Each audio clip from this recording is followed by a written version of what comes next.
Hello, listeners, and welcome to the Geeks by Gaslight Podcast, the show you need to listen to for your monthly insight into the many wide worlds of geek culture. I'm your host, Carroll, and we have a phenomenal show for you, very topical show for you this month. And joining me is the ever-present Jré Best. Very tired one, in fact. Yeah. But, show must go on. I do it for you, people. Yeah, also doing it for the people is Guthrie Schooner. Just on the record, I would like to point out that Jré spoiled me on Endgame. He told me it was, and I quote, good. Fuck, that's not even okay. Yes, this podcast is unpublishable. Yeah, we can't put this out now. You spoiled. You've Oh spoiled no! everyone. I made it a spoilcast. No! You've spoiled the American people. Oh, that's so uncool. Yeah, we're just gonna kick this right off. We are recording this the day that Endgame came out. Jré and I both saw it this morning. Guthrie did not. So what we're gonna do here is we're gonna do a completely spoiler-free, just sort of discussion about Endgame. And if you want to hear what we think about the spoiler version of it, go ahead and keep it tuned to this YouTube channel because we're gonna be putting out a spoiler cast, talking about all the details very soon. Jré, since we saw Endgame together, what did you think of the movie? Well, it was good. Yeah. See, that's very tricky. It's really hard to talk about this without spoiling things. So we're gonna do our best. Here's what I will say. If you've seen the trailers, you haven't seen the movie.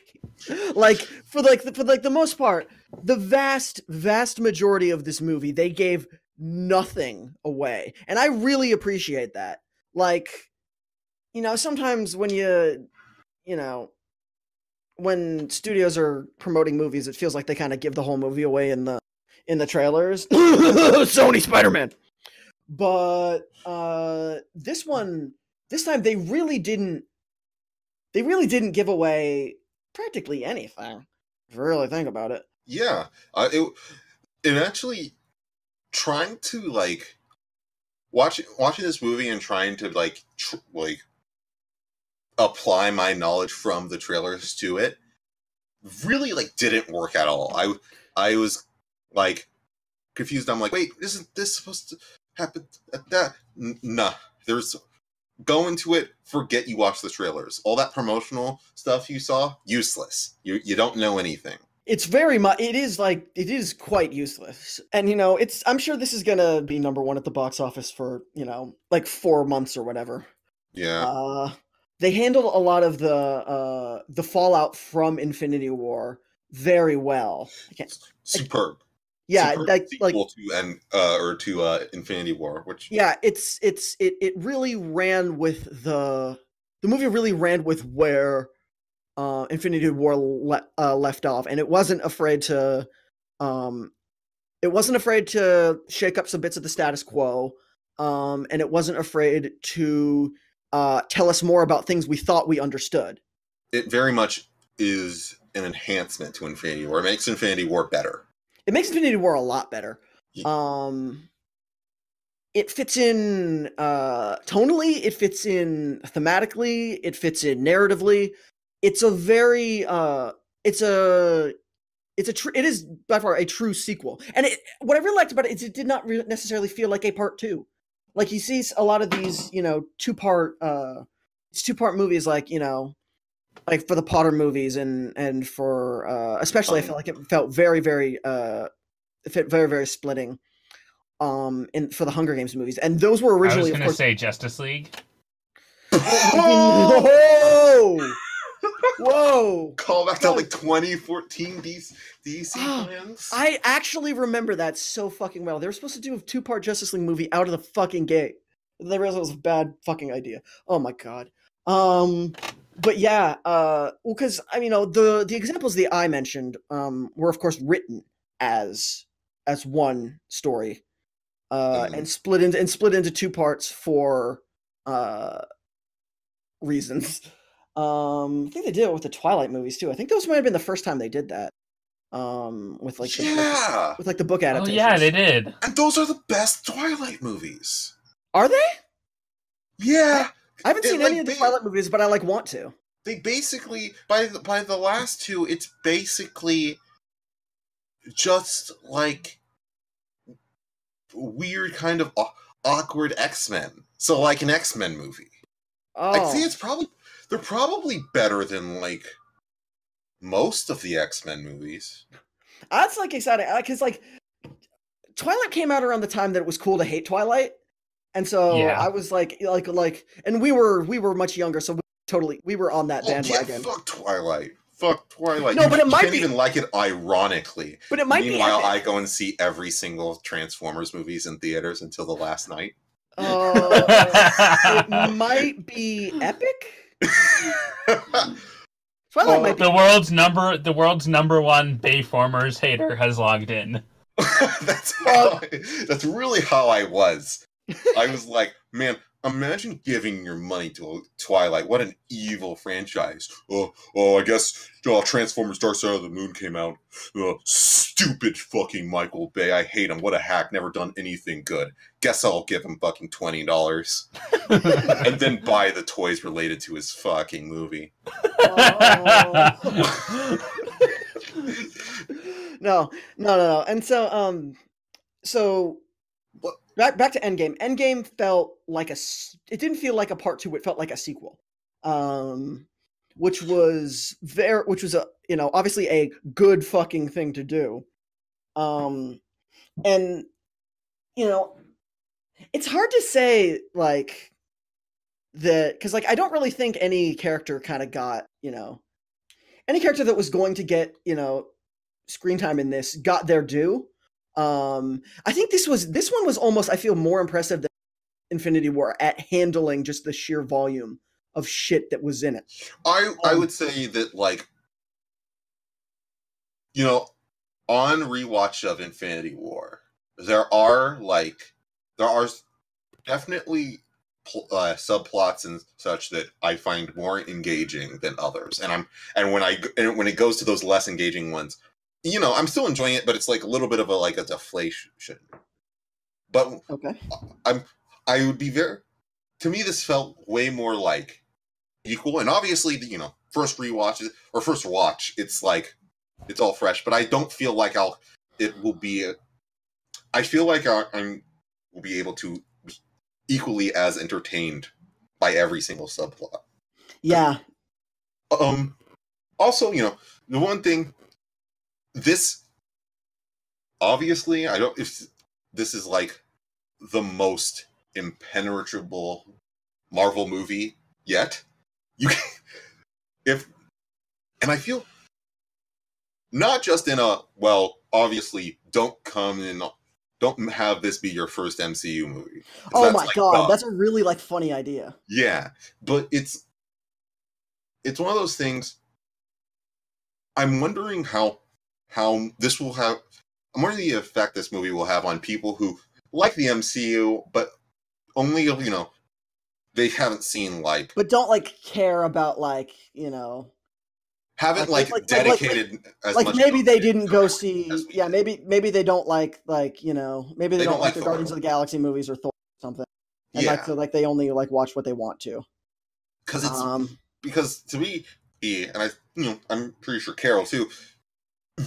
A lot of this movie was super gratifying. Not only just because it's a good movie, but also because it's this massive conclusion and it feels so grand. Things come up that are very gratifying to fans of the MCU. And so it would be interesting to see how the reaction would be different for someone who is a fan of the MCU and someone who isn't.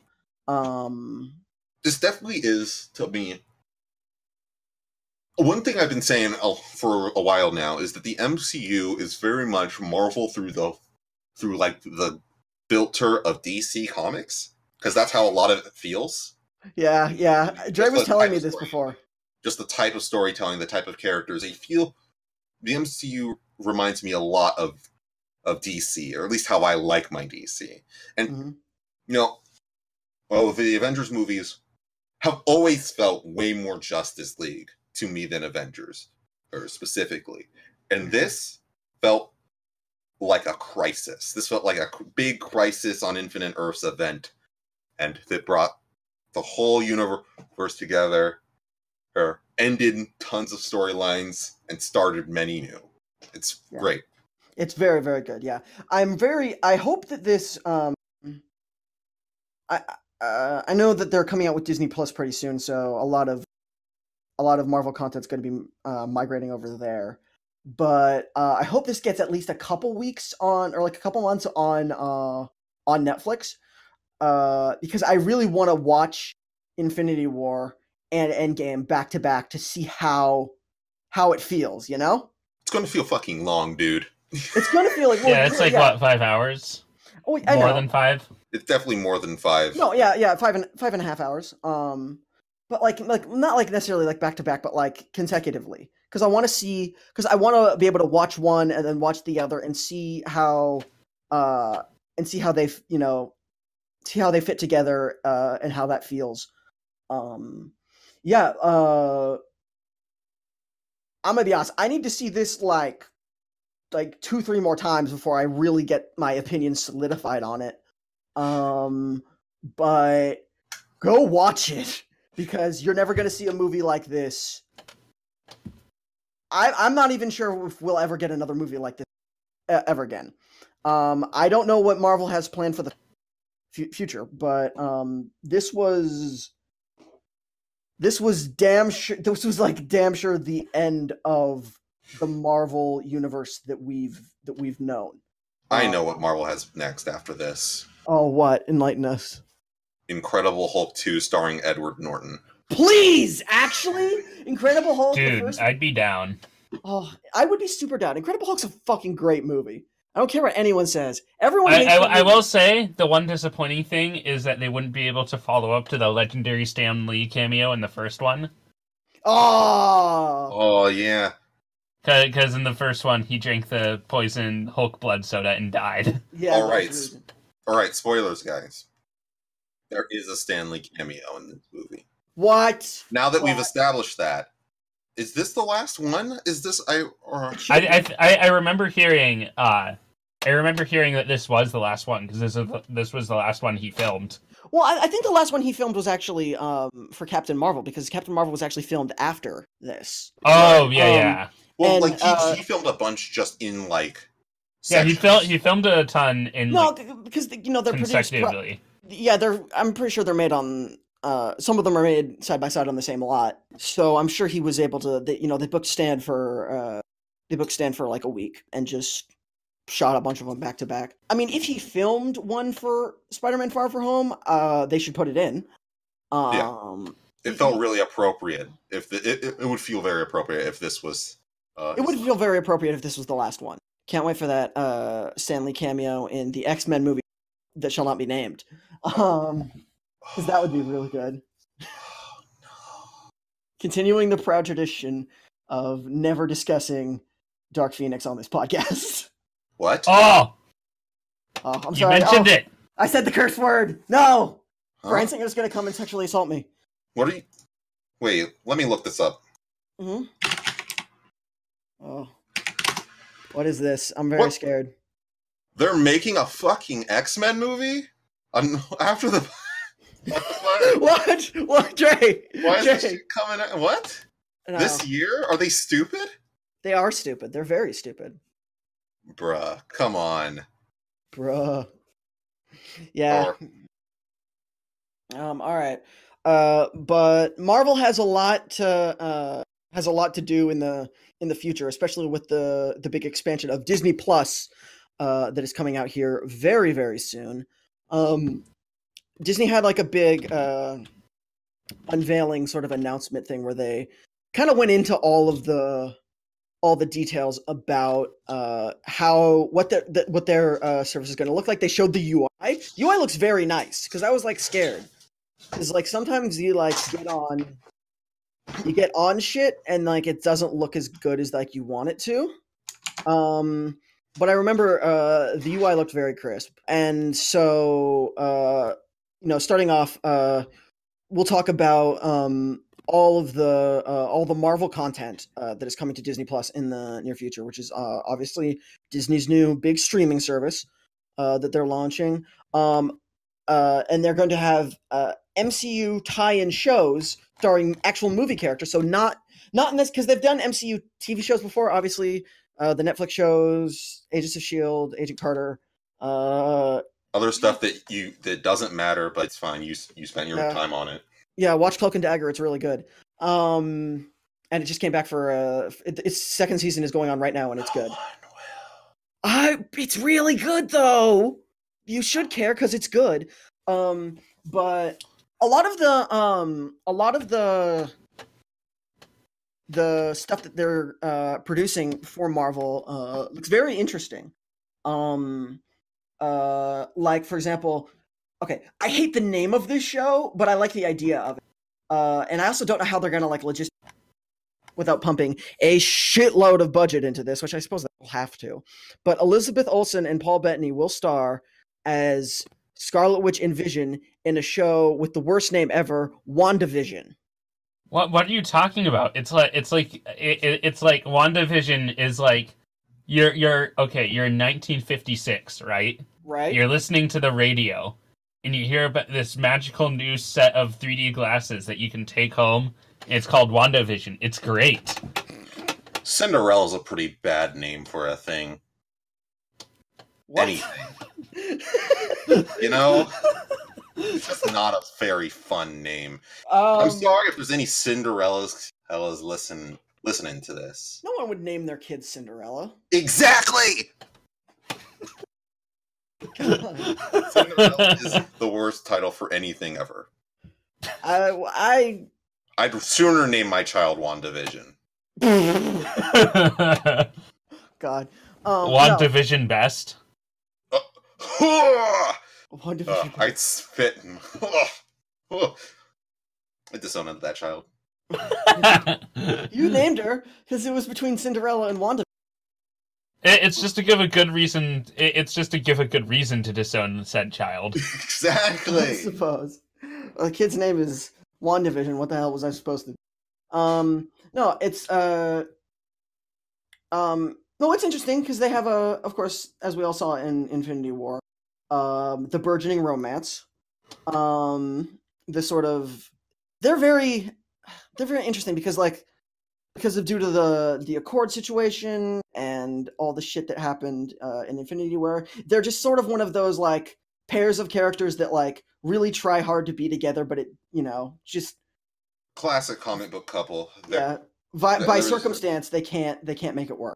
Yeah, there's lots of potential here, especially with like everything from Infinity War, or very like interesting. And like all the shit that like those two characters have been through in the books. Yes. There's like so many, because like there's like the shit where like, she has the kids, but then the kids were from Satan, and then she gets really mad about the kids being from Satan, but then they... If I have to take a guess, I don't think that'll be in there. Well, no, but like that's like... You could, but if they did do it, that would be so awesome. That would be a little... Okay, I would tell Marvel Studios and Kevin Feige to put their back in their pants because they're waving that shit around way too much. Like you shouldn't do it because it's like not a good thing that happened. Mm-hmm. But you should do it because it'd be awesome to see that much money be used like that. There's also the Loki show. Oh yeah, which I don't know anything about that. Okay. It could be like anything, and it's very exciting. Yeah.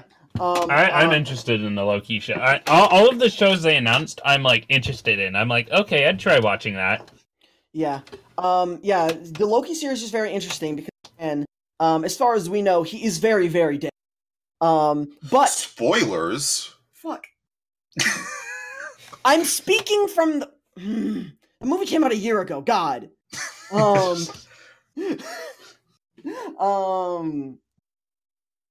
So no, Loki's running. Okay, Dre thinks this is a bad idea, but I have a really, really like I have such a good idea for this Loki show that I want them to talk about, because there's this one like little part of Loki's history that we basically know nothing about.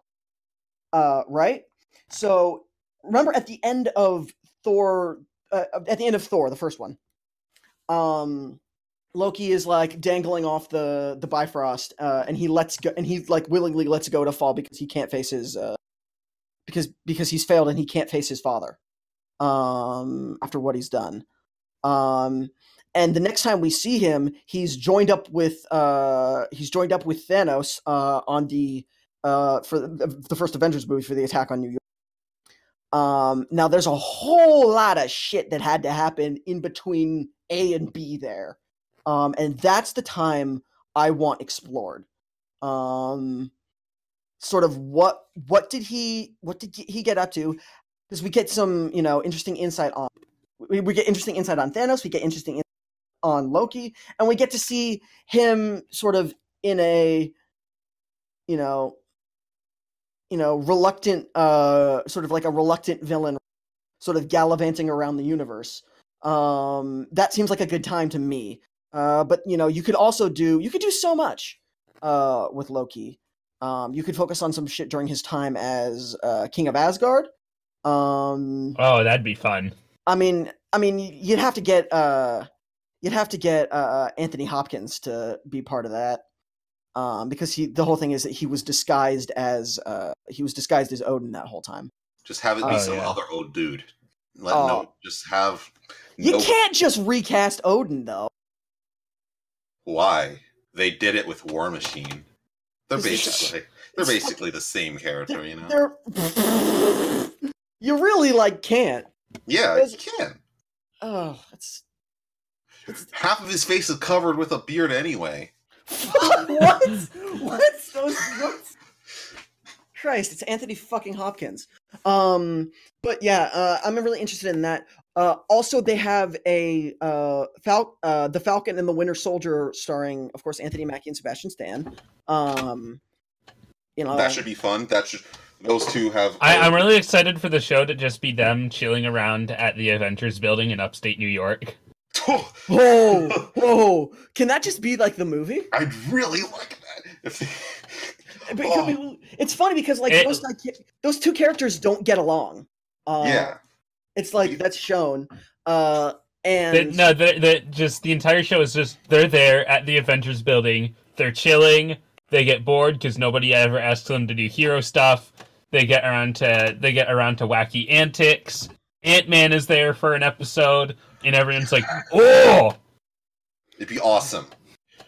Friends, but it's the Avengers facility. It's a fucking amazing pitch. Why didn't they just do that? Fuck. Then there's go on. I was just gonna move on to the next show, so go ahead and get your shit in. Oh. So also, there's a Variety report saying that there might be a Hawkeye show. Oh fuck!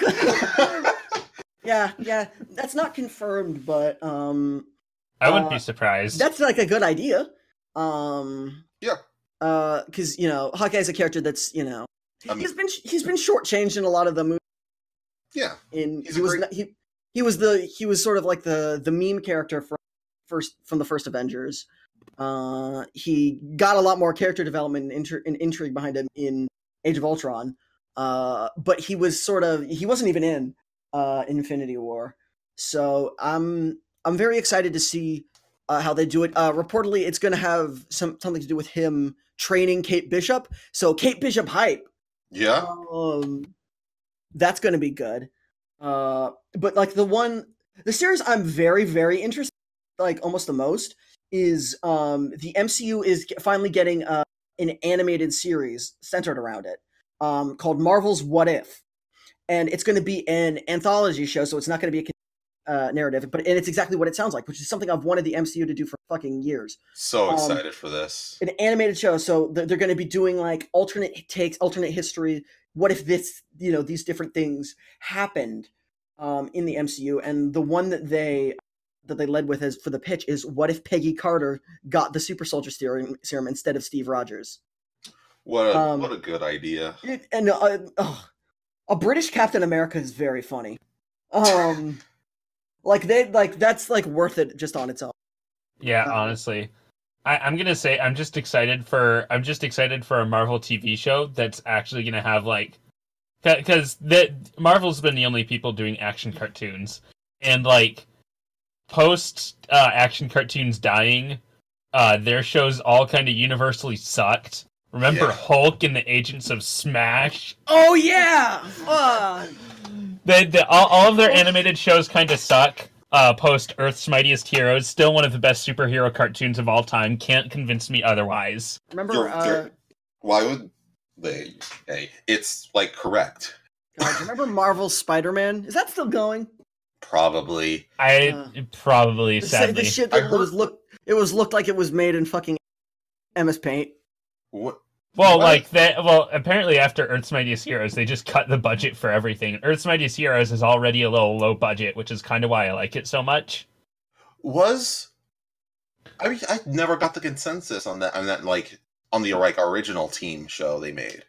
Which was, like, I remember it was very interesting. It was Marvel Heroes Rise, I think?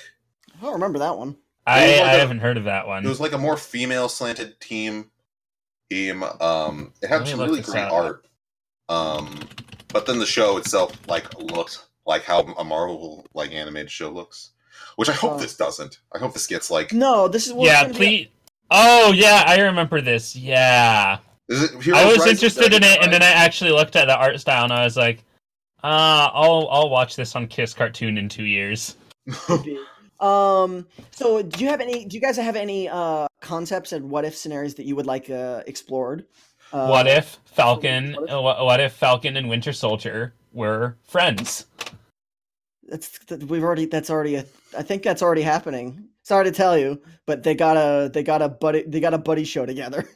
Yeah, but like, what if the animated show was? Maybe like. What if comic Thanos was real? What if Thanos played Fortnite? What if Hank Pym made Ultron? Oh! I was thinking. What if Hank Pym fused with Ultron? I think it would be like there would be some cool stuff you could do like around like Pepper and the Extremists stuff in Iron Man 3. Yeah.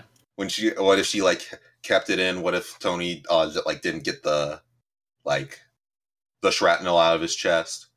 What if you just deadass did what they wanted? What if that one leader existed? Fuck.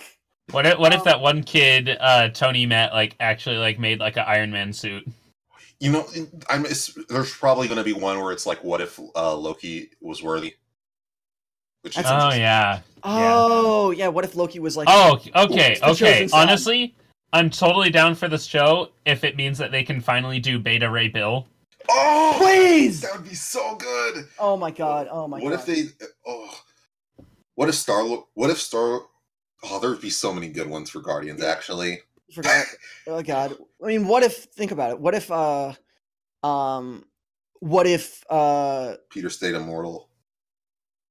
Yeah. What if Peter stayed immortal? But the thing I was thinking of was for Civil War. What if the other? What if Iron Man's side kind of like won in the end? Oh yeah. Whoa! What if you could see Drax when he stood still? What? Whoa! Too radical. The producers are definitely throwing that script out. Yeah, sorry. That one's. Yeah, I appreciate your gusto, but you can't just change the entire canon. You know.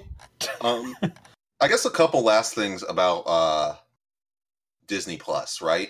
Well, yeah. Well, they're going to be putting about like a shitload of the Marvel, not all of it, which I found very surprising. But a lot of the greatest hits. And they're putting so many freaking like animated movies on here. Like I'm just like scrolling through the list, and I'm like, oh yeah, that existed. Y'all ain't gonna find me after I can watch Wizards of Waverly Place fucking unlimited. Oh yeah.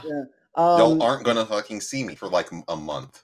Yeah. So apparently they're gonna also on the both Tron and Tron Legacy on there, which makes me glad because I was convinced that after they bought Star Wars, that like Tron was like taken to the Disney Vault out back. I guess there is not real. Okay, so apparently they're also making on the Disney on the Disney Pixar animation side. There's gonna be a Monsters Inc. Show, like a full-on show. That's neat. There's gonna be a show about like a series about a bunch of classic Disney villains called Book of Enchantment. Is that related to that? Like, I think that's like a sub franchise that's been started on Disney Channel that's like very popular. Huh. It's like a or it could be because it's like all the children of famous Disney villains, and it's like it's like a class structure where there's villains on like one side of the border and good guys on the other. Mm-hmm. And the villains are like oppressed, and then the villains' children go over to like the heroes. It's real. From what I heard, it sounds kind of weird. Yeah. The one thing I'm really interested in is I'm just like reading this article, and Pixar is doing this thing called Spark Shorts, where it's a collection of up and coming Pixar shorts, whatever that means. Oh, that'll be great. Which I'm really excited for because I generally really like the Pixar shorts. No, they're very good. Basically, every year I actually watch the Oscar-nominated short animated films, and Pixar is they're usually not number one because like usually I like some like auteur hipster bullshit more, but they're almost always like number two. Like they're just real solid. So, yeah, and then I also love like collections. I also love collections of like shorts and abandoned pilots. Like that's my jam, and that's why I still haven't watched that one Netflix short collection of animated shorts.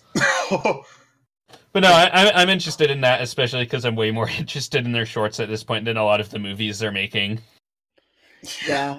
But they're also making Phineas and Ferb movie, which is gonna pick up. Seems like a continuation of the show. I'm not a Phineas and Ferb fan, so I don't really know what that. They already ended the show with the movie, so I'm like wondering where they're going. But apparently, they're not. They're also going to be doing live action versions of some of their old stuff. It's just sort of continuing the stuff that they've been doing. Mm-hmm. So they're going to be doing The Sword and the Stone, which that sounds. I don't really like the sound of a lot of these. That's like probably the best one. Because King Arthur movies always do well. Oh my god. So do Peter Pan movies. Remember Pan? Remember Pan, guys? Dude, I'm so excited for the live action Lady and the Tramp movie where we get to see the dogs kiss. Oh, and like disgusting realistic CGI. Damn. I hope it's based on the Lady and the Tramp sequel, because I remember that way more than the original. Actually. All right, guys. Which one out of three of these sounds the most appealing? I'm actually gonna say I'm gonna say it. Sword in the Stone, because they might get like I don't know, because the Sword in the Stone animated movie, let's be real, it's like that's from the Disney Dark Ages. So I'd like to see I'd like to see what someone does with like, because like all of their animated remakes so far have always been like the Golden Age movies, which like, dude, just like shut up and like do something cool, like remake Black Cauldron. That'd be fun. Yeah, I like the Black Cauldron hipsters. God, no, I like the fact that there's Black Cauldron hipsters is like, why? Because like I did know people who are like, oh, Black Cauldron rules so hard, and I'm like, have you watched it? It's boring as fuck. It's a fucking bad movie. Yeah. The one good thing it has is the visuals, because it's a fantasy movie made in the 80s, so it like looks raw as fuck, but like that's it. And then there's like other movies that do that better. I'm gonna say Peter Pan.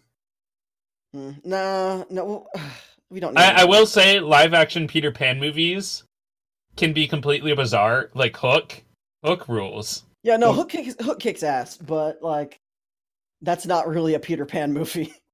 You know? Like it is, but it's not. It's not Peter Pan. It's like they do something with it. Yeah, that is true. And so I feel like this is just going to be a Peter Pan movie. Is Tinkerbell going to be small? Oh, I really don't like thinking about that. Let's move on. Action Tinkerbell? No, they've done that before. Like I know there's like the very popular like stage play. No, they've done them in movies. They've done it in movies. Wait, I've seen that. Yeah, it's weird. It's fucking weird. Oh no, we don't Oh, hell yeah. Disney Plus has Rocketeer. That's awesome. We can't have live-action Tinkerbell in the age of horny Twitter. Oh no. That shit's not gonna fly. Let's get God. out of this fucking bad streaming service. Oh god. Okay. The one thing I'm really excited about with Disney Plus is just that it's gonna be mad fucking cheap. I It's hope like so. No, they announced the price. It's I believe $6.99 a month. Fuck yeah. Six. Which like Oh my fucking god, jeez. which like remember compared to like Netflix. Yeah. Damn. But let's talk for a bit about the Star Wars content that's coming to the platform. The Mandalorian is obviously the big show that they're doing. It's a Jon Favreau project. First live action Star Wars show that they've ever done. So that's exciting. Diego Luna will reprise his role from Rogue One as like what's his name? Let me look it up. Cassian Andor. I remember him being good in that movie. I'm not the biggest Star Wars fan in the world, but Really? You're not. It's almost like I talk about that very constantly. But no, I might watch this if it's good. I'm like kind of ambivalent on these, but like I'm sure I'm gonna give them. I'm gonna try them out because like I want to see what they're like, but I'm like kind of ambivalent right now. Like I haven't seen anything that makes me lean one way or the other. Yeah. What is nice though is that they have all the Star Wars movies up to like every Star Wars movie up to Last Jedi. Except for the holiday special. I was going to say. And no, they have all movies. No, they have all the Star Wars movies just dead ass on the surface at launch. That on its own is a very marketing and selling point. Yeah. Also, keep in mind with the whole Fox buyout, which is why they have so much content in the first place. Yeah, we might finally be able to actually watch the Fox theatrical cut, please, instead of any of the terrible remakes and recuts that George Lucas has done over the years because he doesn't get his own movies. Think about this, right? What if we watch the original theatrical? And that's also terrible. All right, Carroll. Because I hate to break it to you, but Star Wars isn't very good. All right. Oh. Okay, Carroll. Oh. But no, I totally respect that. Mr. Incredible Hulk is in my top 10 MCU movies. Oh, it is though. I might be too generous, but it's no, but you know, continuing on the Star Wars train, Episode 9 got a trailer. Yeah. I mean, it didn't show a ton. I mean, yeah. We're back on a sand planet because we still have those. She has the old lightsaber back. I thought that got like cut in half, but I guess not. Fans got angry about that, so they cowered out. Really, a Star Wars fan getting angry about something innocuous? Shocking, am I right? Okay, let's keep going. I mean, obviously, this is going to be the big follow-up movie to The Last Jedi, which I don't want to spend too much time talking about because Lord knows there's a bunch of angry white people on, screaming about The Last Jedi on their podcasts already. Come on, dude, why do you have to characterize us all like we're angry and get easily upset over trivial things? Why you gotta characterize us like that? You know what? I'm gonna go on Google Hangout right now with my boys Freedom Teller and I don't know, some dumb shit with a furry avatar, and we're gonna talk about you being an asshole for 7 hours. No, it looked trailer looked all right. I'm committed to watch it. I'm committed to finishing this trilogy. After that, I don't really I don't really care which way the franchise goes. But the big like shock reveal was that I guess the Emperor is back, which they've done in the books before. And it sucks. I think it really does. It's I will say I hope they go with the book version where the Emperor just has a ton of clones and he just puts his Force Ghost into new ones whenever he dies. all right. Because I just love getting rid of narrative tension for no reason. I don't want to like start like theory exchanging. Mm-hmm. Oh yeah. But I don't think the Emperor is coming back. I think He came out on stage, the actor, when they showed the trailer. I'm sure. I mean, like, but what?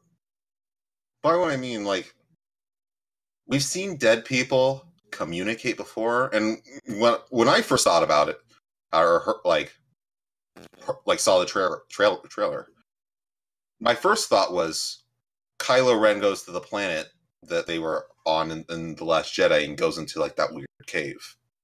Oh yeah. Because but like deadass Ian McDermott came out on stage and said he's coming back when they showed the trailer at Star Wars Celebration. That might be a marketing thing, but I can see where both of you are going with this because it's either he's literally back or it's like a Force Vision thing, right? This also is a J.J. Abrams movie, and he just likes to like have deadass like lies. I would believe you if they didn't bring Ian McDermott on stage at Star Wars Celebration I'm sure to tell the crowd that he was returning. Like, the thing is, I don't obviously he'll be a part of the cast, and I think he'll show up like physically, or show up physically, but it'll be like a vision or something. Thing kind of like mirroring, maybe something like in episode 5 when Luke sees, with Vader. Darth Vader in the cave. Yeah, I don't think it'll be like it's like, hey, I'm here, I'm back. I kind of now that you've worded it like that, I kind of wish it was there. I'm back. I'm the Emperor. Ha ha ha. Yeah. That's my best Emperor laugh. But hopefully the internet will stop whinging once J.J. Abrams makes Star Wars movies about white people again. But moving on. There's more Star Wars. There's a trailer for a new Star Wars game called The Fallen Order. I'm so fucking hyped for this. All right. I think me and Guthrie will take the reins here. Thank you. So, Star Wars: The Fallen Order. This is the last in the EA contract for Star Wars. Is it really? I thought they contracted them for like 10 games. It was for 5 years, I believe. And which they have gotten 2 games out. 2 games. No, you need to understand. 2 games, 2 canceled games, 1 studio that has died from one of those canceled games, and then this, which actually looks promising.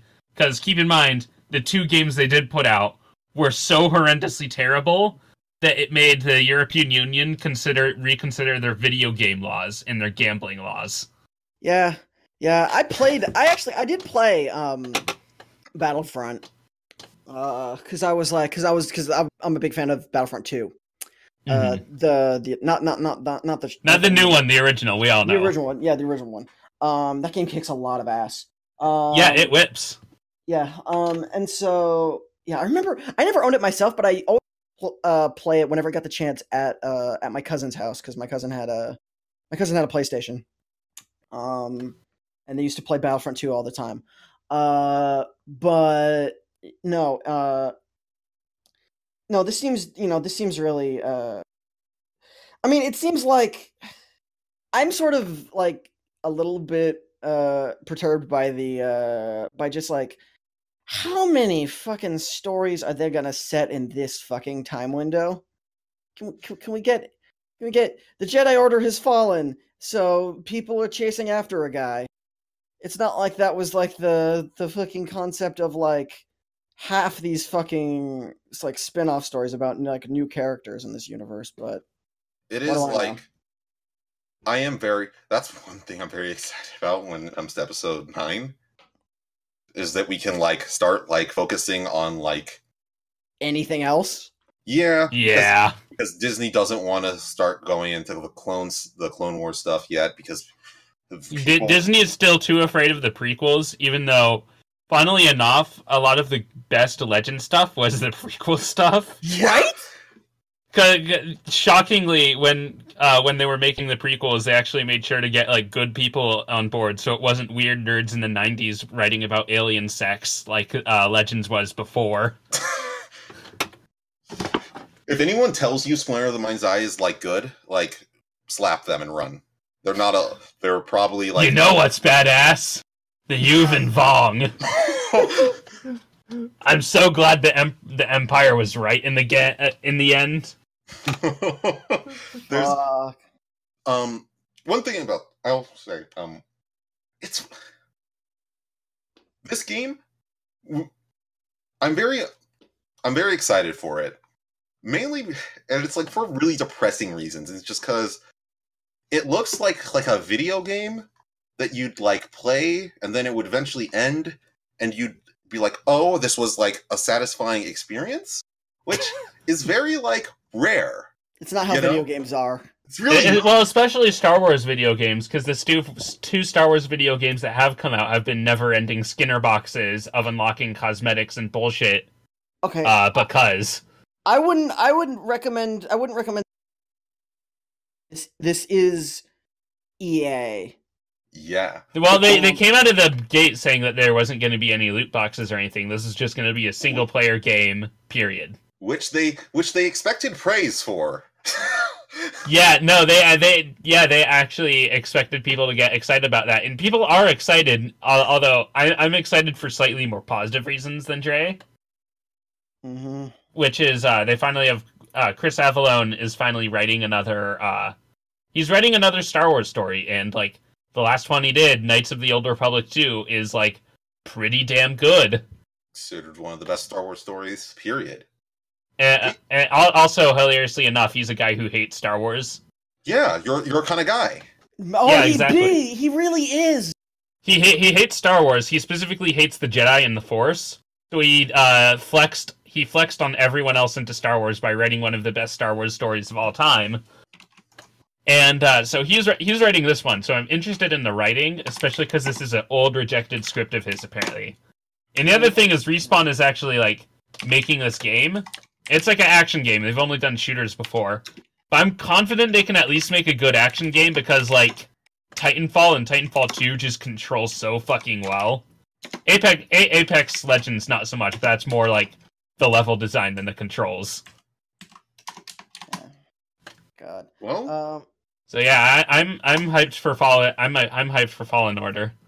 Yeah. Okay. So moving on, we did get a couple interesting trailers. The Lion King got a live action trailer, which is very exciting because Lion King is one of my time.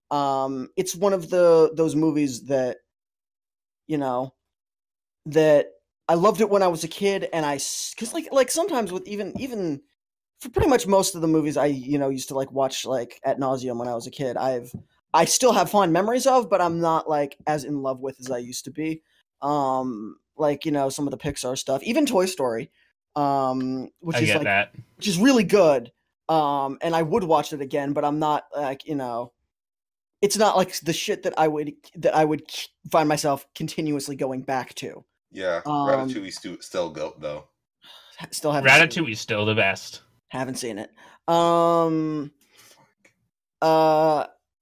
So this is interesting because The Lion King is the kids movie that I feel like I can go back to anytime I want, and it will still be one of the best movies ever made. And I saw the trailer for this, and it really got me excited. Because The Lion King is not a complicated story. It's Hamlet in Africa, basically. But but it's presented in a very I don't know the right descriptive word for it. A very grand, very visceral, very poignant way. And that movie means a lot to a lot of people. So it's like it's the type of movie I feel like would work very, very well with a in one of those Disney live action things that, like, because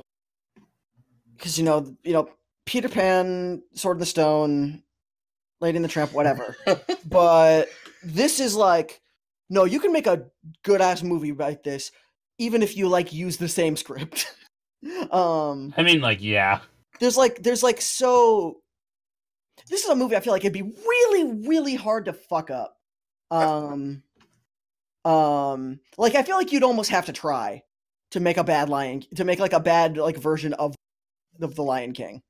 And Jon Favreau's tackling it, obviously. He's already worked with this technology before on the Jungle Book, which I liked. It wasn't, it was groundbreaking, technology wise. But other than that, nothing really much to write home about. So this is, I feel like this is a very good. I think this is a very good candidate for a live action. It's not even really live action when you think about it. It's pretty much animated. Like an animated, like a pseudo live action reboot. Okay. So, I have significantly less positive opinion about this. Mm-hmm. I'm not one of those people. Every time Disney goes, we're making something in live action, I don't get mad about it. I've seen them. I've thought some are good, some are bad. Usually the ones that are straight adaptations of like the same movie, I find to be pretty pointless. Even when this project started, I was like, okay, I'll see it out. And this trailer really didn't sell me. Really? It had the opposite effect on me. I saw it and then I started watching like clips from my favorite parts of Lion King, and like specifically the ones I was seeing here. I was like, this looks so much less like grand and important and like visually dynamic. The cast, while good, while amazing, doesn't excite me because first of all, they're a bunch of. This movie's animated, and all these people, and basically none of these people are voice actors. And like, I get it. I get there's voice actors really aren't stars on the same level, but when it comes to like an animated picture, I can't just see a bunch of list of good actors and get excited, because it's like, go on. No.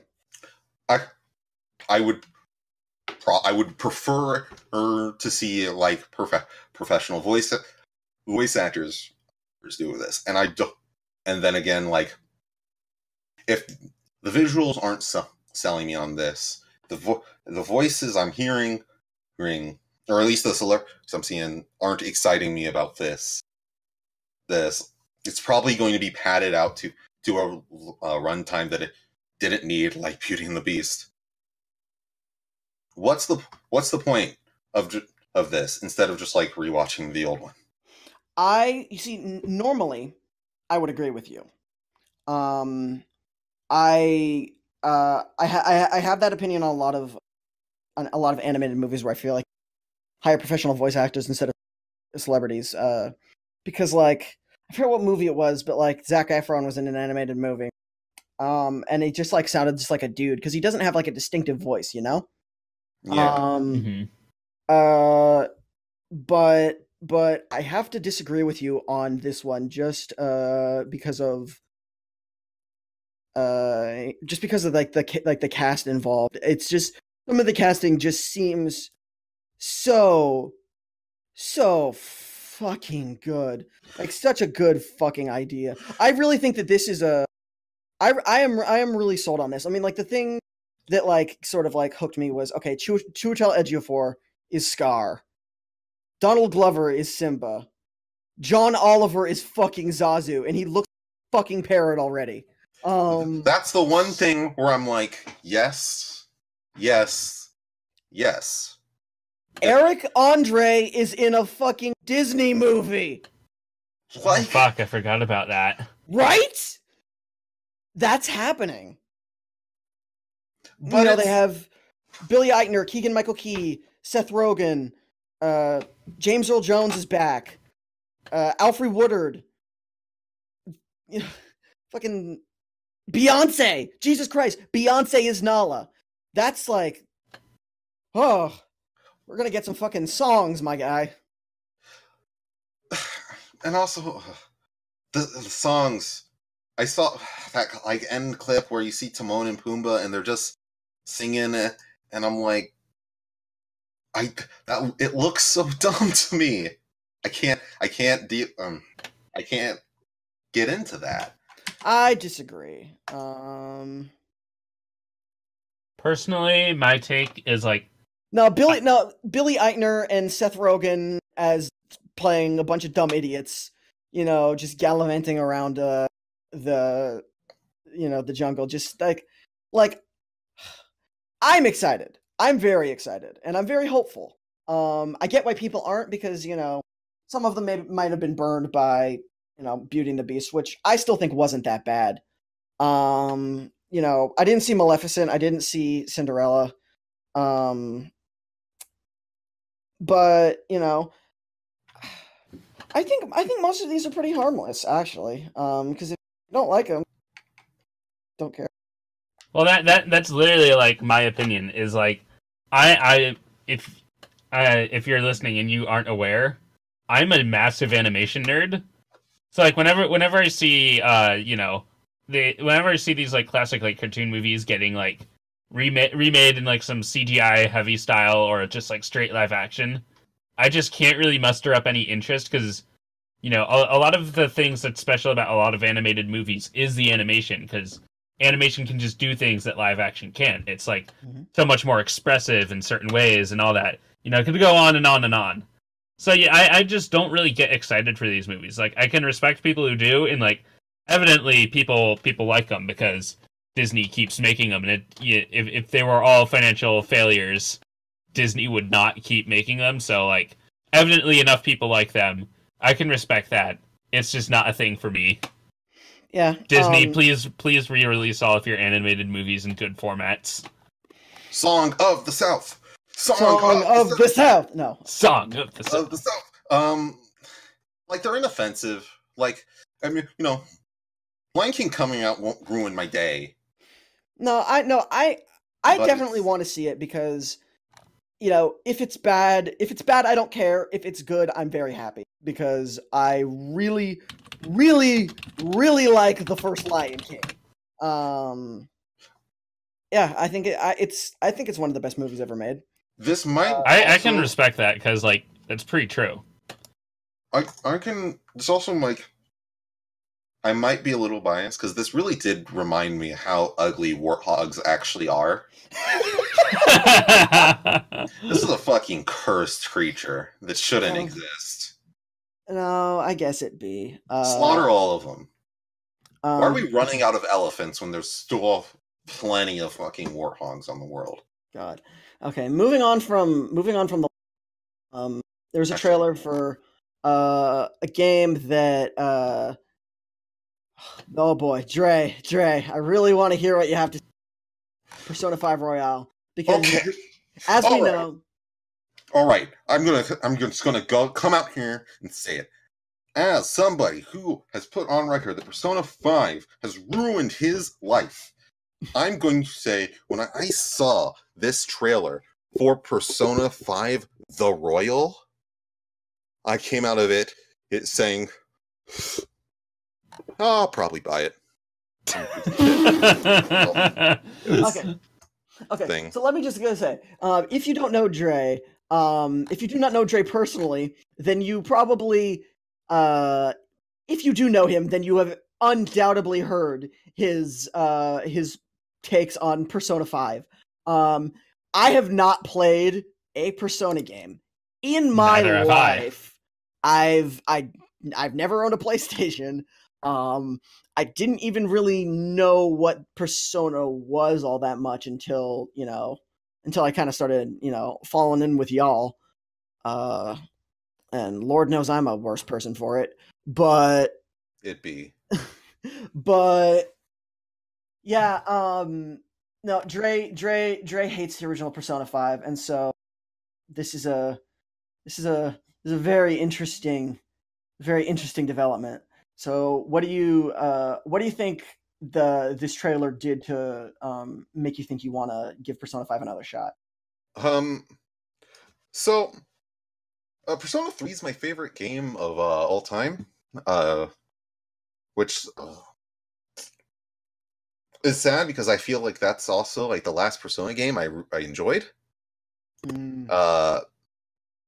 But as my opinions have changed, I've softened on at least certain aspects of parts of the game. I generally feel like my previous hatred of Persona 5 is still like valid. So when this like trailer came out, I watched it and I was like, keep an open mind. And all right, I'm trying to sound smart. Really, it's the new girl's really cute, you know? I mean, like, you're not wrong, so. Those waifus will get you, man. They really do. And so that started me off on like a positive note. And I watched the trailer, and I don't know, the presentation of the trailer really like got me. Yeah. I like the new song. And it seems some additions they're adding new zones to the game that look very very interesting, in new mechanics, more features, and the biggest thing is this new girl, and because she's a party member, right? Yeah, Atlas has a thing where whenever they re-release the game, they add like a new girl, and it's usually in some tacked on mechanic or like some like weird side character. But this is very much different because Persona is a game that is structured kind of around like getting new party members. You have a very specific amount of party members you will get over the game. The story is meant to incorporate them naturally, even though they don't do a great job in it. It's whatever. So adding like a new party member into the game changes a lot, and apparently she's supposed to also be a challenge to the Phantom Thieves' morality, which is a like concept that is brought up in Persona 5, and then literally a character says it don't matter. And then it stops mattering. Yeah, and then it stops mattering. That's actually why, if you've been listening to our podcast and you're like, why do these guys say it do be? That's our stupid slang has evolved from that scene, which is a massive like joke. It don't matter, it do be. Yeah. New stuff. A bunch of like characters. There's this new doctor character that looks like he'll be kind of consulting with the Phantom Thieves. I'm not sure if he's like. Seems like he's a psychologist, which might be apparently he's a counselor. Well, that's something interesting. You get to like. There's like a scene where one of your first party members is speaking with him, and that could just be a cutscene meant to introduce the character. But I kind of hope that each party member just gets separate scenes. Because one of my big problems with Persona 5 is that the party members, they get introduced with all this like pomp and circumstance, and their personalities are showing off everywhere. And then after that, they just kind of like parrot you in cutscenes. Someone will be like, "That's not right," and then the next person will be like, "Seriously," and then the next person will be like, "How could someone do that?" And it just goes on for that. But getting like separate scenes where they get to talk to like a counselor could like expand the characters more, make them more interesting. And I don't know. There's something about this game. It feels like fresh. I don't think it'll fix a lot of the problems I already have, but maybe it can add enough to it where I can enjoy my experience. Also, I just looked it up, and you know that Persona director that you kind of hate, Jré? Yeah. He's not on this one. Woo! That's awesome. That's awesome. Yeah. My Persona 5 royal take is I'm interested in it because Persona 5 sounds like it has one of the most bizarre video game production stories of all time. The offices that it was being developed in got hit with an earthquake, and they lost the parts of the game because of that. They got bought out by Sega and had to redo a ton of stuff because Sega didn't like the game. The list goes on, and so I'm interested to see where this goes in the insane Persona 5 production saga. No, because it's it's from the consensus that I've seen online. It's a generally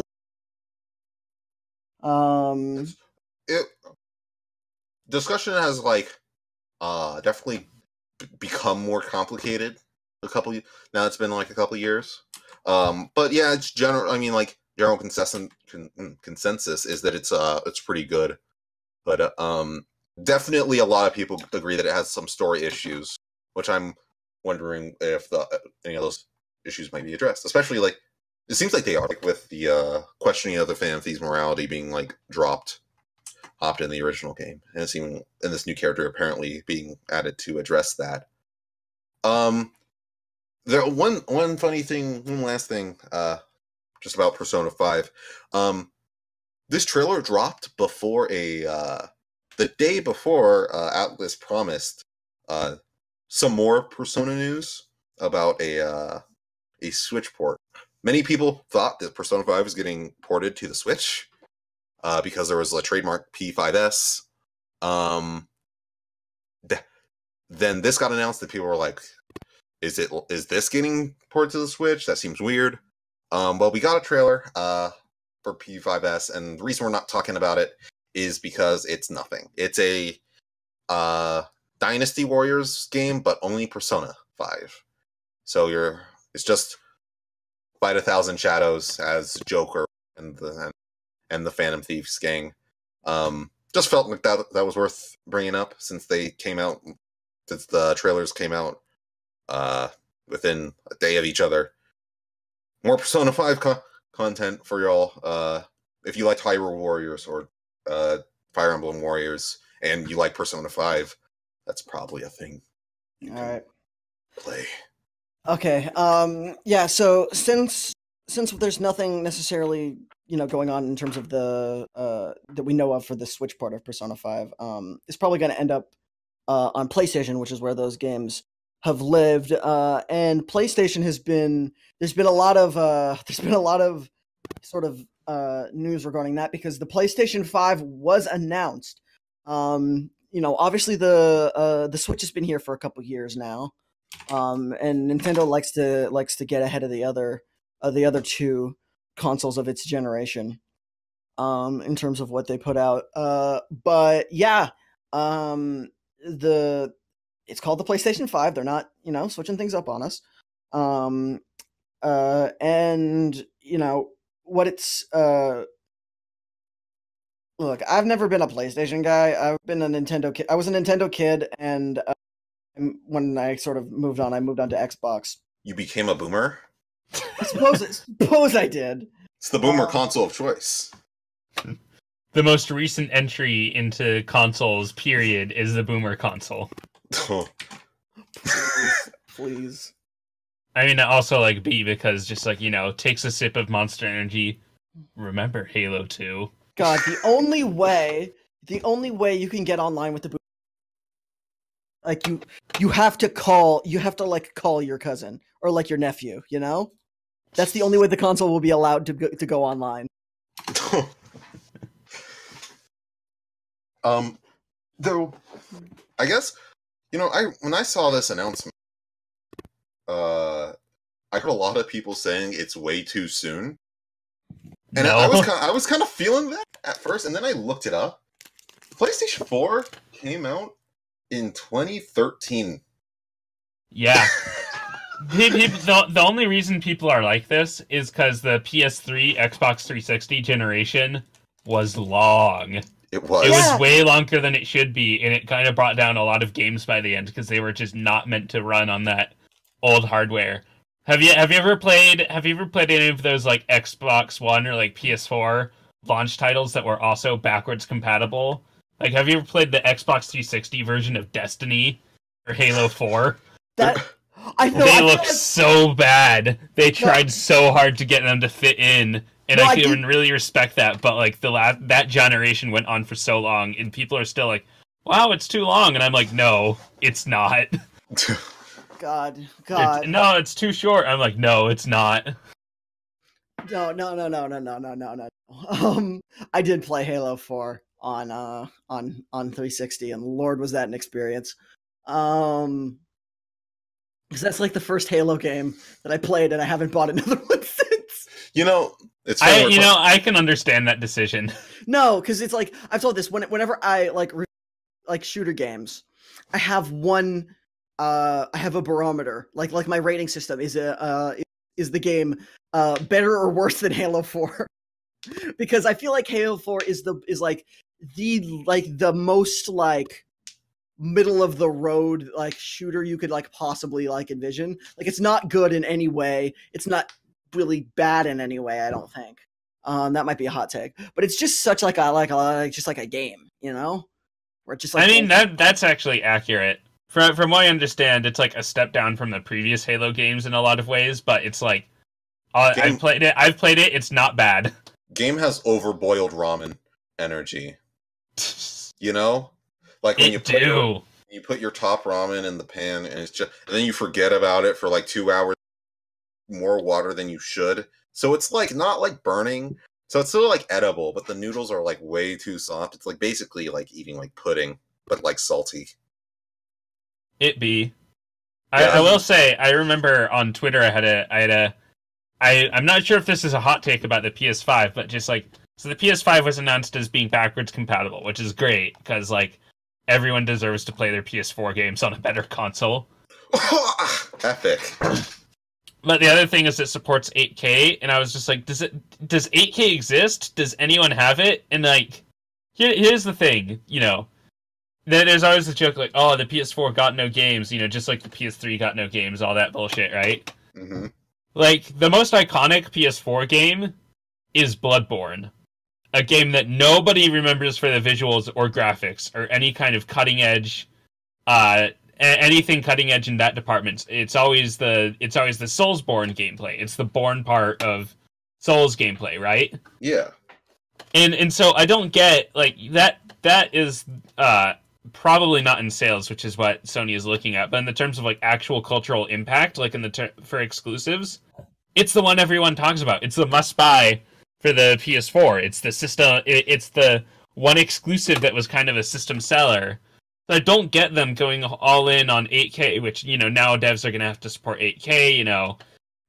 I'm really excited to have even more bloated games than are already on the PS4 with 8K textures. That's going to be nice. And then you don't have an 8K TV, so it's not like it's any use. I just feel like it's kind of a step in the wrong direction, because like what the game industry needs is just more technically polished, maybe worse looking, if that's a trade-off, because there's ways to have good graphics without having to be so realistic and resource intensive. So I guess allegedly worse looking games than like it supports 8K, 24K VR, like, buddy, I just want to play Bloodborne. I don't care how it looks. Listen, what we all know, right, especially from Sony's history, is going for better looking and jacking up your price has always led to success. Isn't that right? The PlayStation 3 $600. Okay. Can I go on making a prediction, right? Yeah. Okay. I think that the Final Fantasy VII remake is not going to be released on this console. It is absolutely going to be released on the PlayStation 6. You know what? Okay, I'm down for this. It's going to be a PS6 launch title right next to Crash Bandicoot 7. That's going to come back this generation, I'm telling you. It's going to be a launch title with Crash Bandicoot 7 and Days Gone 2. Calling it now. So, apparently, from what I've heard, some rumor games that are been like in development for PS5 are a new Marvel vs. Capcom, a port of The Last of Us 2, and the Final Fantasy VII remake. That's also something I've heard that apparently Square's been like wanting to put on next gen consoles. Which it makes sense at this point. It's been in development for so long that they can see the console cycle is winding down. Yeah. Up the fidelity and bring it to next gen at this point. God, it's so you don't want to be up. the one joker making a 3DS game in 2017. God, it's so fucked up that like I still because of that old generation for so long that I still think of next gen. When people say next gen, I still think of like the systems we have now. Yeah, it be. I mean it also kind of be because in the terms of exclusives, like this entire generation has been pretty forgettable. I'm gonna be real. Like the PS4 exclusive I know the most is freaking Bloodborne and Persona 5. It's Bloodborne. You know, Sony's been doing like PS4. People say it got no games, but it actually has been like kind of like ruling. Yeah, I'm not saying it has no games. I'm just saying in the terms of exclusives, there's just not a lot I can remember. Like God of War 3 being like, oh yeah, God of War being like I think the fastest selling or most profitable thing I think Sony's ever released. Like God of War, like the new God of War. I forgot about that. And then Spider-Man. Shit, Spider-Man. Yeah, actually, no, you're right. PS4 has been pretty stacked. I've been no, but the PS4 got no game. Oh fuck! I forgot. We need to get Chad Warden on PS5 marketing. Like, I think there's Horizon Zero Dawn as well, which was also very good, and Uncharted. Like when Uncharted 4 came out, that was like a very big deal. Yeah. PS4, this generation has as a non-PS4 haver, maybe it'd be more like the exclusives that consistently stand out more is Bloodborne. Right. And I think there's I'm trying to figure out like a way to say this. It's kind of this generation has been very like lackluster in terms of like its exclusives because we've been going through, we have been going through the death of single player games where people are trying, publishers have been trying to kill them right now. Yeah. We're constantly told they're dead. And Sony's been kind of the one publisher being like, well, no, we're going to still continue to publish exclusive single player games. So they've kind of earned my benefit of a doubt. I'm sure they'll have something for us. Their kind of focus on like how good the tech is kind of worries me. Yeah, that's my big worry. And like I could go on. I have like a litany of hot takes about the gaming industry that I really need in their focus on tech that I could go on about, but like that's not the place. But I'm just gonna agree and say like, yeah, the focus on like fidelity and tech is worrying. Yeah. Oh, VR is coming in bundled with it. Yippee! Who cares? Call me when people know how to make a fun VR game. God. I would be really, really excited, actually, if... It'd be so fucking good if for the next console they still bundle it with a Kinect. It'd be so good. Oh, that'd be awesome. Yes! Because the Xbox One had one. Yep. Allegedly. Guys, when Disney gets out the new Star Wars contract and EA doesn't have it, you know what's coming? What? Star Wars Dancing 2, baby! Yeah! Carroll, you hate Star Wars. Shut up. Oh, fuck. This sucks. Friendly reminder, they had Darth Vader dance to Dead Mouse. No, Darth Vader. You have to pay for it. Oh. All right, moving on. Dancing loot boxes. Yeah, All right, yeah, let's move on. Moving on. We're gonna bring back a little classic segment from the annals of GBG history. We haven't done one of these in a while. I'm really excited to announce the return of Jré's Comic Corner. Jré will be telling you about one of his favorite comic books that he has been reading recently. So, Jré, go ahead and take it away. Hello, everyone. Welcome to Jré's Comic Corner. And today we're going to be talking about Daredevil 2019, written by Chip Zdarsky with art by Marco Chetetto. This latest run sees Daredevil in a tight spot. After recently coming out of a coma, Matt Murdock's not feeling 100% confident putting back the horns on, physically or mentally. The situation isn't made better by the new mayor of New York, Wilson Fisk, the former Kingpin, or a new police officer from LA who hates superheroes so much you might think his last name is Jameson. The new Daredevil book is a basic but fun, gritty crime drama. The dialogue's sharp, but the real standout here is the artwork, which is a year's best contender. I haven't seen anything from Marco before, but I'm excited to see what he does next. I think he has a bright future ahead of him. I'd recommend you check out the first 3 issues of Daredevil. It's very good, but it's not an inspiring book so far.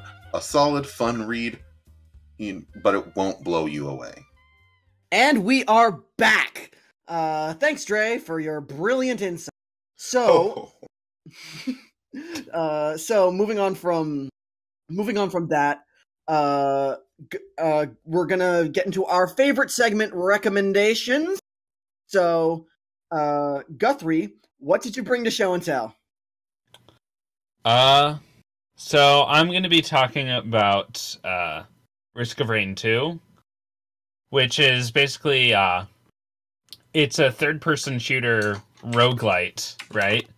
So you play as a hero, you go through, you basically choose your character, you go through a level picking up items that give you different buffs, and basically, so far there isn't a final level, so you just go until you die. And I really like it, I was a big fan of the original Risk of Rain.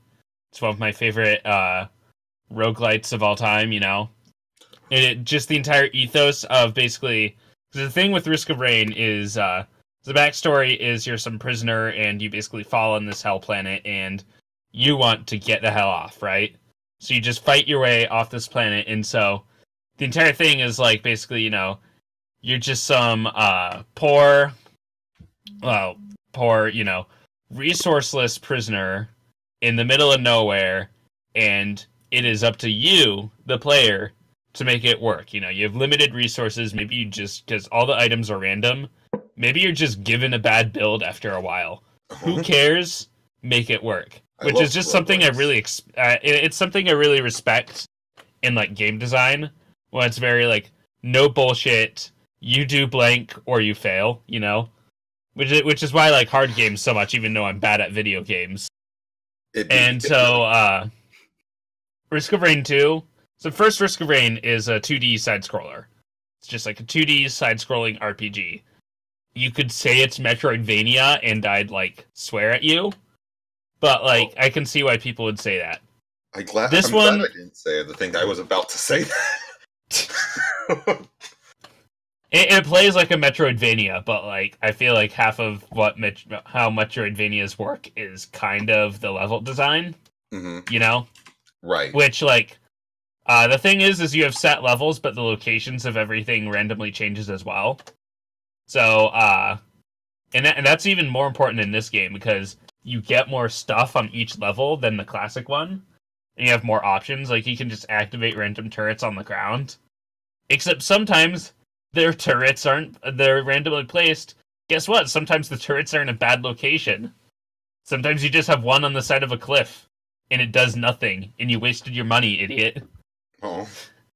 And so, it's a 3D shooter basically now, and it's translated amazingly well. Like obviously the gameplay isn't the same, but they've really made that ethos kind of carry over. And it's just it's still in early development. They don't have a final level. They don't have most of the characters. They don't have most of the options or items from the original.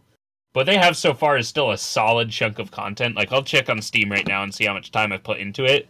Since I've 100% it as it is, basically I've gotten all the characters and most of the items.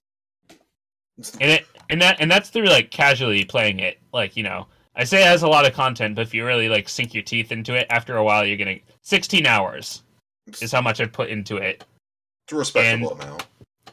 Yeah. It's more than I've put into many other games, so... yeah, Risk of Rain 2, it's just a solid, good roguelite. Maybe not get it right now if you're, like, really starved for content. Maybe get something that's, like, longer, but certainly, like, keep your eyes on it, because it's good right now and it's going to keep getting better. The best character right now is the Mercenary, a melee character, and the next few they're adding are also melee characters. But they still haven't added the best one from the original, which is the Chef. I don't see many, like, 3D like, or, like, fully 3D. It seems like kind of like... This seems like kind of like the biggest, like, entry in that, if I'm, like, missing out on, like, a really obvious one. No, that's, like, accurate. Like, there just aren't a lot of them. The other ones that go in that direction are usually, like, crappy, big arena multiplayer games like DayZ and so on, or like Minecraft clones. Yeah, like, I guess they're like when it comes to indies, they're like that. This has a much more like narrow focus while still being 3D, which I appreciate. Yeah, it's real neat. Also, I just have to say, now that you've pointed it out, I've realized that Risk of Rain might have preempted the entire randomly generated Metroidvania gameplay style. Because now that's, like, the thing. There's, like, there's Dead Cells, there's, I think another one just came out. They just keep coming out, and it's like, gee, maybe the Risk of Rain guy should have, like, waited a bit. Yeah. Aw. Especially, the one thing I forgot to say about both is they're both janky as all fucking hell. Oh.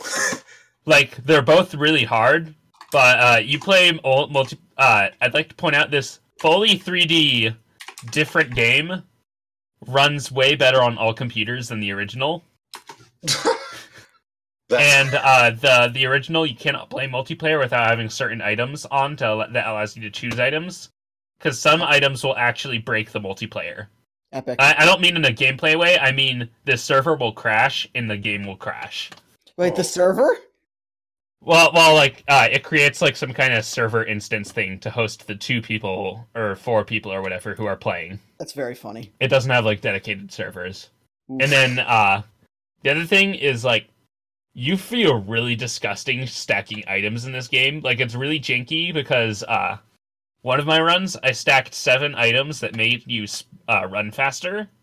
I was able to move across entire levels in 5 seconds. So it's one of those things where it's like, if you're good enough, the game feels, like, broken. Mainly the game feels absolutely disgustingly broken, but in that run, I also died to a giant lizard breathing fire on me for 2 seconds. So... Yeah. And at that point, I had way more stuff that allowed me to resist damage and heal rapidly. Like, everything else gets just as broken as it goes on. It's great. It's awesome. Yeah, Risk of Rain 2. Solid. Well, if the competitive melee scene has taught me anything, it's that a game doesn't have to be functional in order to be taken seriously.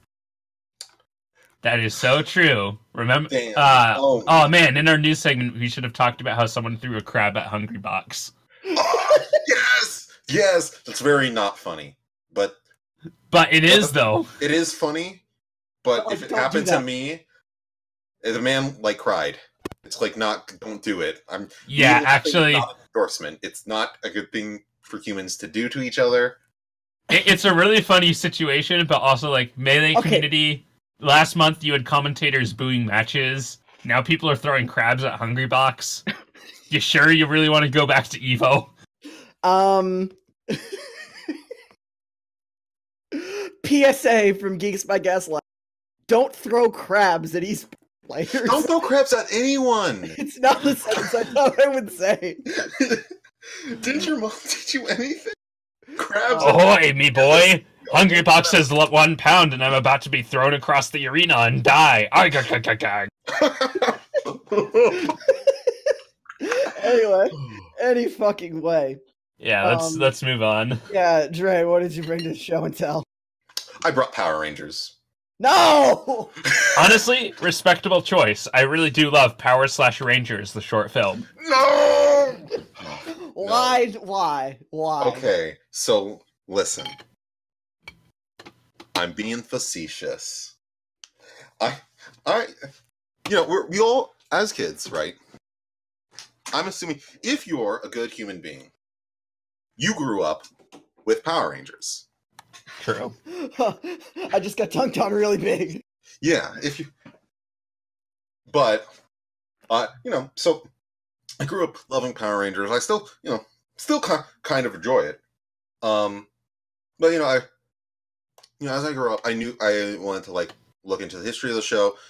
Oh, and then we all find out eventually that it's made from Super Sentai, which is they basically take the fight scenes from Super Sentai, mix up their own original footage, and that's how Power Rangers is made. Real basic fact about the show. So as a grower, I got more into Tokusatsu, which is the company that makes that. Mostly in the Kamen Rider. Then I just said, you know what? I'm going to check out a Super Sentai series. And the one that always interested me, when I was young, was Shinkenger. Shinkenger was the first Sentai made after Power Rangers had officially ended in the United States for basically a decade ago. As such, it seems like Tokusatsu kind of took this as to make the most Japanese show ever. It's the whole theme of this season is samurai eyes, and basically they're our rangers, the Shinkengers, are samurai dynasties. The Red Ranger is considered a lord, and all these other families that serve the Shiba family, the Red Rangers, basically all their children are made to be retainers. So how the show starts off, everyone's a teenager, obviously. And the big evil that the Shinkengers are basically tasked with dealing with are coming back, and they have to gather this new generation, the Shinkengers. There's real basic, Sentai setup. Head up just with kind of a samurai or more Japanese twist. What really makes the show so much more so different from Power Rangers is the character development I feel matters a whole lot more. Or our Red Ranger even though he is a lord, he doesn't want his retainers to get injured, so he tries to distance himself from them. He openly goes into fights alone. He sends them away a ton. And each episode, you feel the development of his retainers trying to like soften him up, and how they deal with him. Some deal with him very casually. Some treat him very, very like respectfully. They always calling him by his title, and that's just kind of one way. The characters play off each other so well in the show. It seems like the actors have a real great time and are all like friend. It seems like the actors have very great chemistry. Yeah. The one thing I would say that's like not so great about the show. I've heard lots of great things about other Sentai villains. This one's just kind of a drunk asshole. He just kind of sits on a boat and like drinks sake and complains about how having a hangover. Dude, Power Rangers show where people get drunk? Sign me on. Apparently, when they eventually did make this into a Power Rangers show, they kept all that footage of him drinking, but they said it was medicine for his headache. It's very funny. I was expecting it to be like, oh wow, he's all so crazy from all that soda. Dude, having that's very funny. Pours all into his mouth and then falls asleep afterwards. This Yeah, don't you ever just like chug like a 2-liter bottle of cough syrup, you know? He grinds down his Advil into a paste, and mixes it with water and stirs it. Then he just puts a big bowl and then pours it down so half of it doesn't end up in his mouth. Oh, it's so good. This show it was really clear that this show was made for a Japanese audience. Since I was curious, I went and checked out a little bit of the Power Rangers season this is based off of, and it's hilarious. Not only is it all white people talking about their ancient samurai family history. Apparently the producers of it were such big fans of Shinkenger that they just wanted to literally adapt the story beat by beat. And then, on top of that, the production was so rushed that apparently stuff was just dead ass, not interpreted, roughly, like the scripts were roughly translated to Japanese, then given to the actors. Oh my god. Basically just ran it through They ran that shit through Google Translate? Well, yeah. And you'll see these poor actors trying to say shit that no human being would say. No English speaking human being would say. The grammar is fucking being abysmal, and then you're like, what's going on? That sounds kind of awesome, actually. It's really like not. Also, like the actors aren't good. It sounds like it's not their fault. It's not their fault, but they're also like not good. Okay, look, you can be not good and have it not be your fault. You can be like bad in like a movie, or a show or a play or anything. And if you gotta have a shit director and the script sucks, you're not gonna do good. Like, but there are people who are doing better than others. There are people. There's like, I should send you some clips. It's a good laugh. Okay. Yeah. Overall, it's a hard sell on getting someone into Super Sentai because they see it, they're like, that's Rangers, and it is. It is actually 50% of Power Rangers, but I think this generally treats its characters and how they develop way more seriously. The action scenes are not cut in the same way to be like less violent like they are in Power Rangers a lot of the time. So you actually get very like good comprehensive like choreography. The suits are amazing. And the music, fantastic. I remember listening to it and and my mother was like, "Hey, what is that music you're listening to? It's really good." And then I showed it what it was from, and then she was really upset. It'd be like that. So, yeah, that's Shinkenger. It's Power Rangers, but it's not, and I think it's better. Okay. So that's my sell. That's my pitch. Power Rangers, but less shit. Hey, I'm not gonna go there, bro. Don't fucking diss on Power Rangers. No, Power Rangers, but less shit, because Power Rangers isn't shit at all. I mean, like, yeah. Except for Power Slash Rangers. Power Slash Yes! Rangers. That sucks. That sucks. The fucking director is a fucking asshole. He complains that he doesn't get work because his shit ain't no one wants to fucking watch that. Katie Jesus. Sackhoff, was that had to have like Katie Sackhoff, like and James Vanderbeek? I don't know.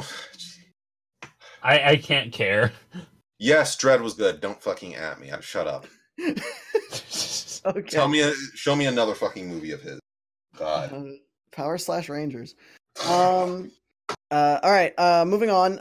From that, time for my little boot camp presentation. I have been getting into Naruto, and when I say getting into, I mean last night I finished.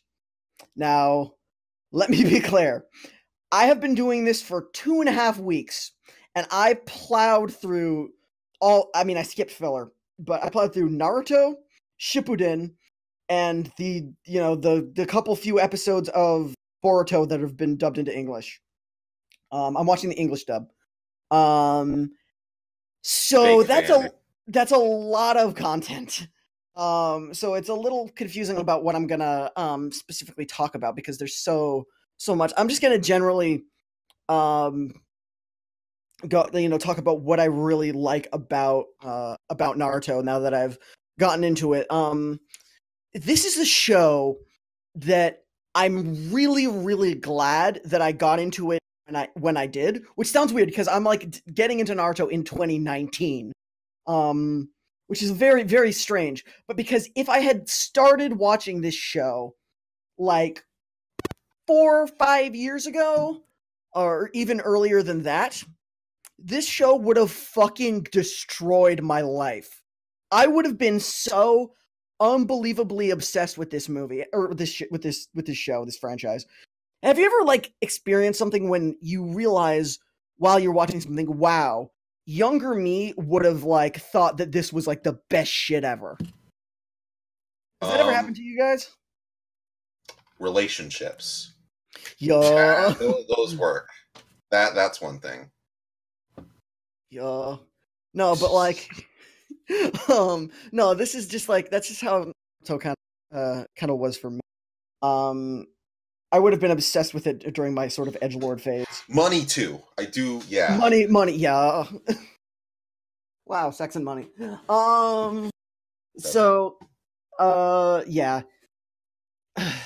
Naruto is I mean, like, the closest thing that I can sort of compare it to is Dragon Ball, because that's also a that I hold very dear to my heart. You're a Dragon Ball fan? Oh no, I Whoa. don't. It's almost like I haven't talked about it on this podcast. So yeah, I mean, the creator of Naruto is obviously a big Dragon Ball. You can clearly see, the influences are very, very strong. But I feel like, this does a lot of stuff better than Dragon Ball does. Because there's like, as much as I love Toriyama, the man doesn't know how to plan a narrative. Yeah. I love him to bits, but Naruto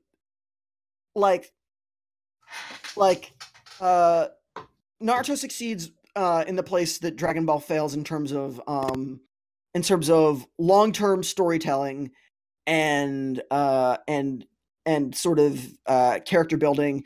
It's a much more cohesive story than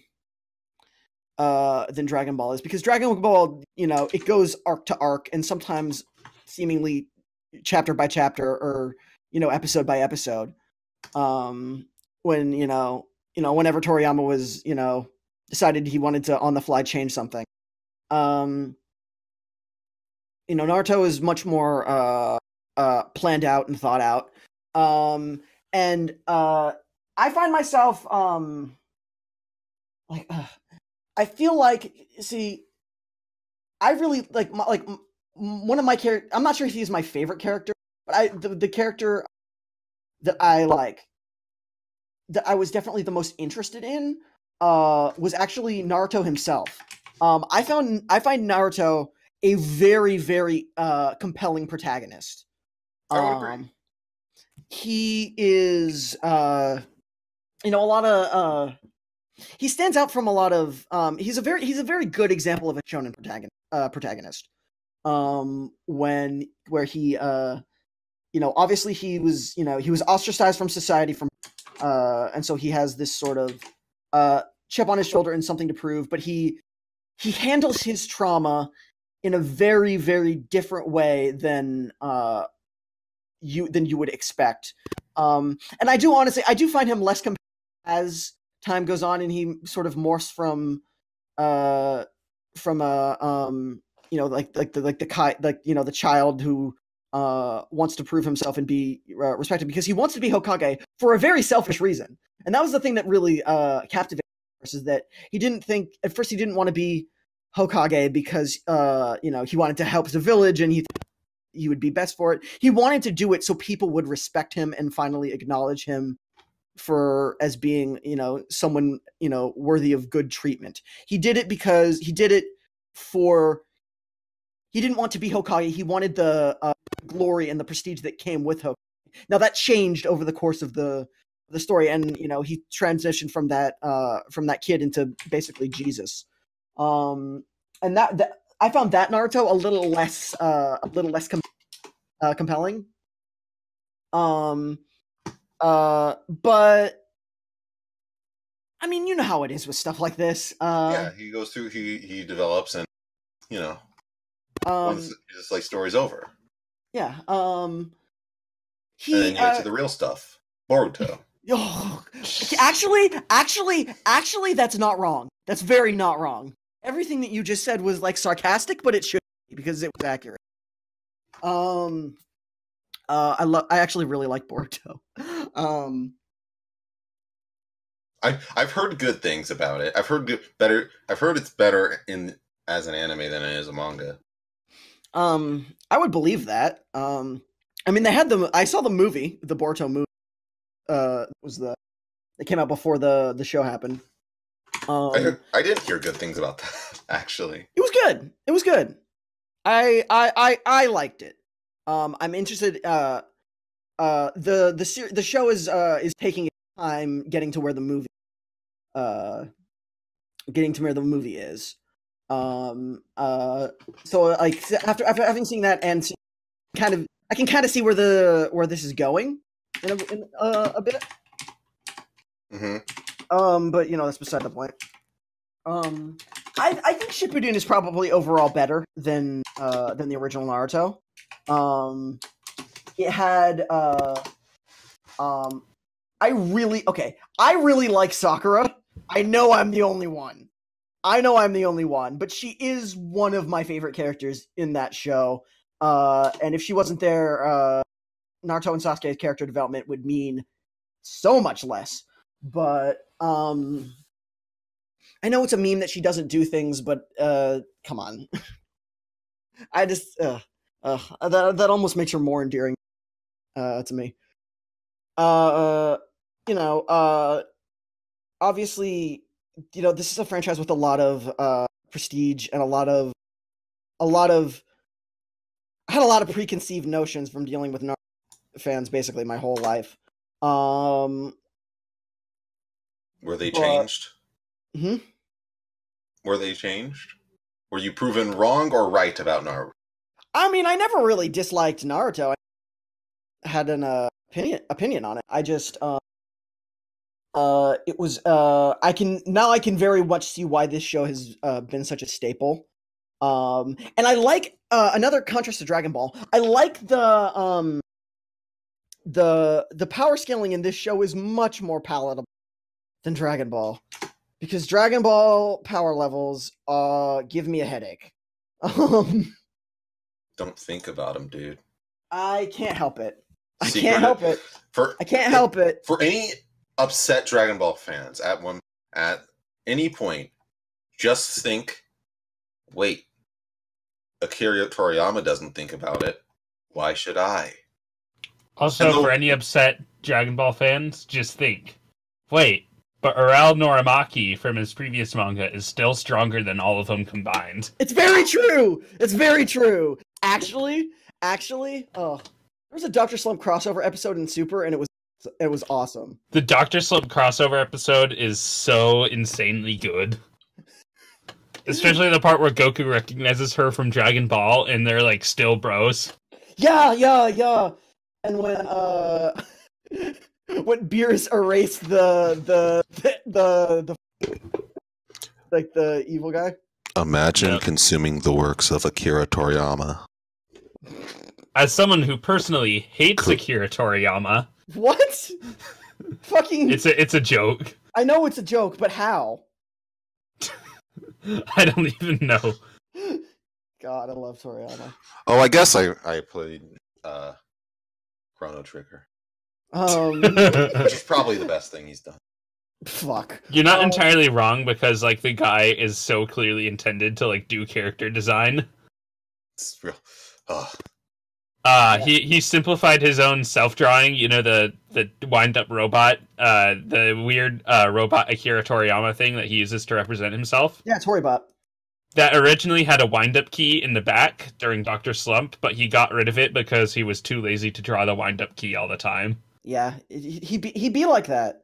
He really do be like that. Because,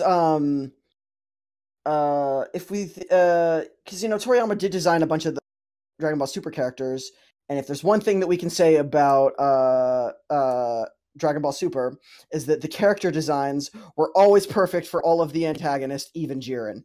Jiren is the best because it's a buff Lamau alien. He's just the NPC with bigger eyes. I hate you so much.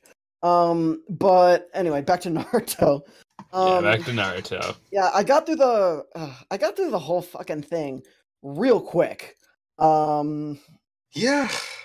I'm done now. I don't think I'm gonna watch Naruto week to week. I'll probably. Here's what's gonna happen. I'm gonna watch all of this Boruto, not watch for like a year and a half, right? Then get back into it, binge everything that I missed, stop again, wait another 8 months, then binge all of that I have, get annoyed that it's not coming out, and then watch it week to week because I'm sick of waiting. That's exactly what's going to happen. So when are you watching One Piece? Never! When are you reading One Piece? Soon. No, I think I'm gonna give Bleach a shot next, because I've always wanted to watch it. Even though, I shouldn't. No, but yeah, Naruto's good. And I get why people like it now. Yeah, that's it. Do you believe it? Wow! Well, I do believe it! I believe Naruto! Sasuke! I finally found out that was like a meme. Why that was like. I get Naruto memes now, and that's like a better existence. Yeah, but that's basically it. All right, that's it for this episode of the Geeks by Gaslight Podcast. Thank you so much for listening. Special thanks to our producers, Dre Best, Ronnie Diaz, and Scott Heemstra for making the show possible. Thanks to Guthrie Schooner, our lead editor, and thank you to Jack Wernimer for helping us design the thumbnail. If you're watching this on YouTube, be sure to subscribe and leave a comment, follow us on Twitter, and join our Discord. The link will be down in the description below, and keep it locked right here for brand new episodes of the Geeks by Gaslight Podcast every goddamn month, and be sure to tune into our spoiler cast for Avengers Endgame coming up very, very soon. But until then, take it easy, nerds. Bye-bye.